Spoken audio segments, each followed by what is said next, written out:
This past week, Nike came out with the Go Flyease. It's the brand's first ever hands-free shoe, but there's a special history behind it, and it all started with one man struggling with cerebral palsy. 23 ABC's Kylie Walker finds out those locally impacted by the disorder are excited for the news.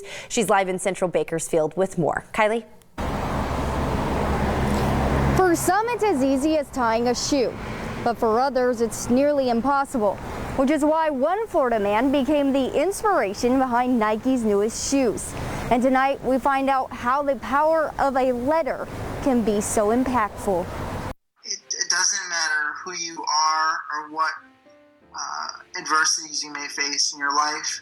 There isn't any barrier that can stop you from changing the world and making a difference in other people's lives. Matthew Walzer was born with cerebral palsy, a disorder that affects muscle strength. My CP affects my walking, balance, and fine motor skills. And as a teenager in 2012, he wanted a pair of shoes. But in turn, he changed millions of lives around the world. And that all started with an open letter to Nike, where he wrote, "At 16 years old, I am able to completely dress myself, but my parents still have to tie my shoes. And as a teenager who is striving to become totally self-sufficient, I find this extremely frustrating and at times embarrassing." And within a few days, Nike replied. And they said that they loved my letter, my call to action, and they wanted to help. And for the next few years, Walzer worked with Nike over Skype as he tried on shoes that they sent him. Give them my feedback on how they fit and how easy they were to get on and off. And that's how the 2015 Flyease came about.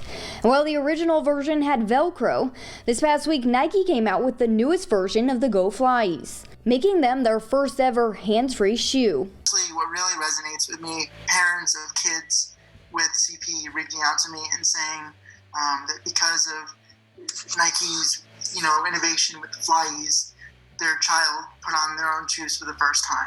And one local advocate, Scotty Crabtree, who was also born with cerebral palsy, is now cheering Walzer on from the other side of the country. Good job, go for it.